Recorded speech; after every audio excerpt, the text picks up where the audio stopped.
Assalamualaikum warahmatullahi wabarakatuh.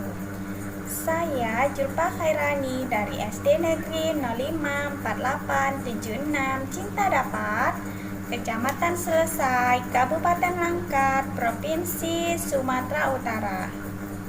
Kali ini saya akan memaparkan tentang modul 3.2.A.9, yaitu koneksi antar materi pemimpin dalam pengelolaan sumber daya.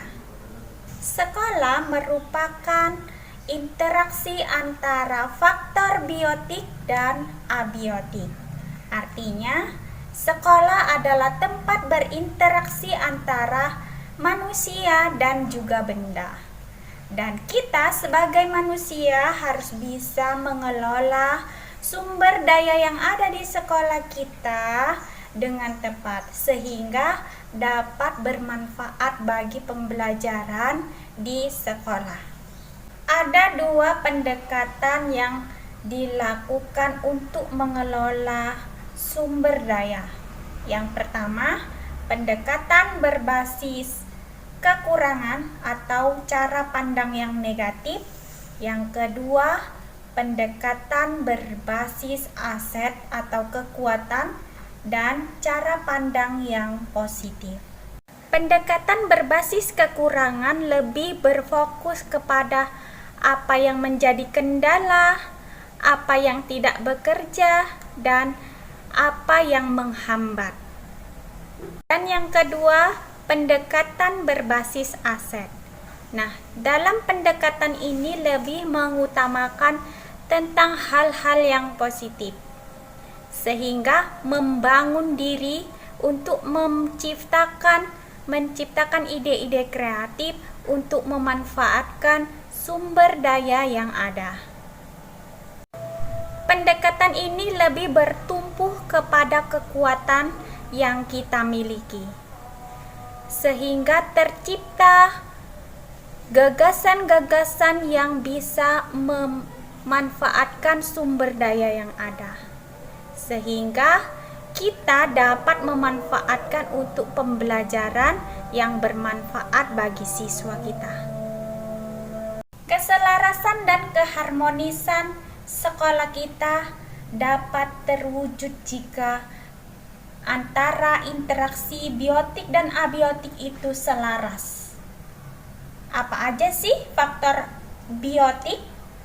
Faktor biotik itu seperti siswa, murid, guru, orang tua, kepala sekolah, komite, penjaga sekolah, dan masyarakat. Dan faktor abiotik adalah sarana dan prasarana yang ada di sekolah. Pendekatan komunitas berbasis aset ini sangat cocok diterapkan di sekolah, karena seringkali aset yang dapat dijadikan kekuatan menciptakan sekolah yang lebih baik.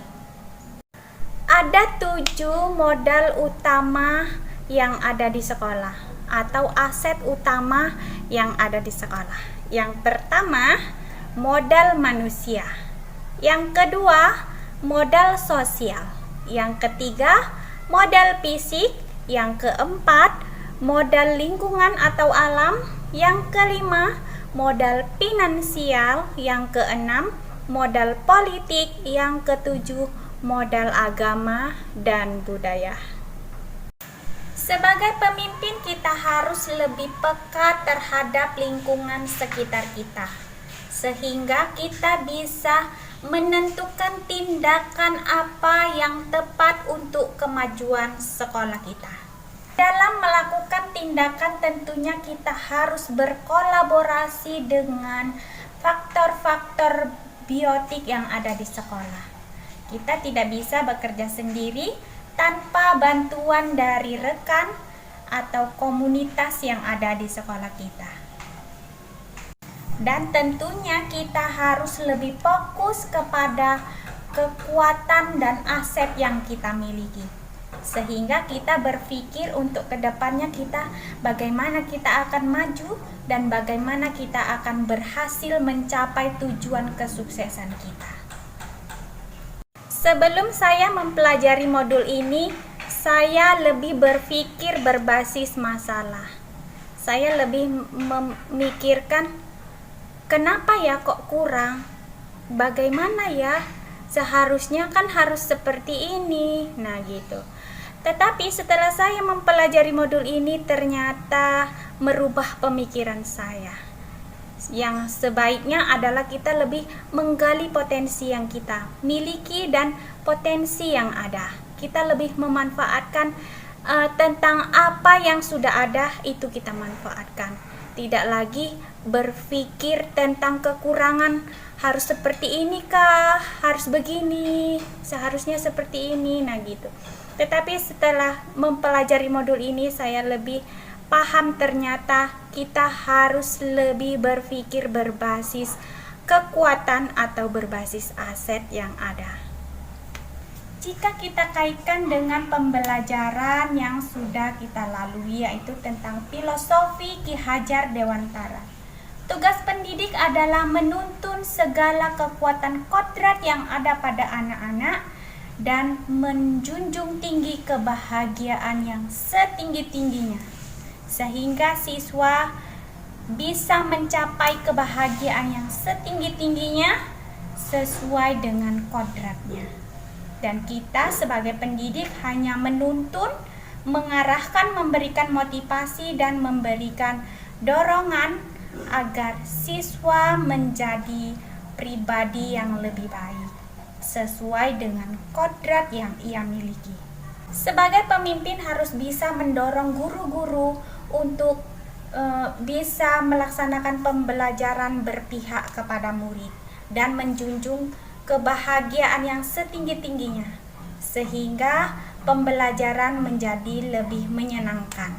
Peran guru penggerak sebagai pemimpin pembelajaran harus bisa menerapkan nilai guru penggerak seperti mandiri, reflektif, kolaboratif, inovatif, dan berpihak kepada murid. Sehingga sebagai guru kita bisa menciptakan profil pelajar Pancasila.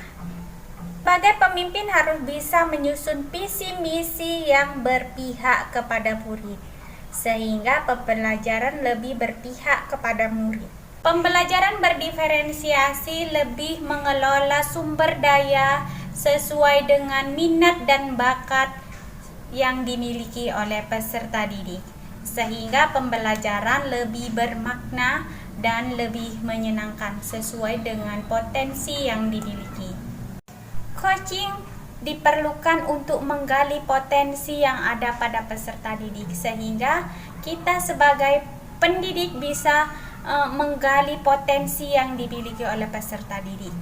Sebagai pemimpin pembelajaran harus bisa mengambil keputusan yang memerdekakan murid sehingga kita harus melaksanakan 9 langkah pengambilan keputusan dan menguji keputusan yang sudah kita lalui untuk memperbaiki apa solusi terbaik untuk kemajuan peserta didik kita.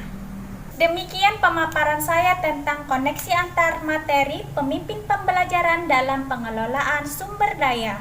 Saya sudahi dengan Assalamualaikum warahmatullahi wabarakatuh.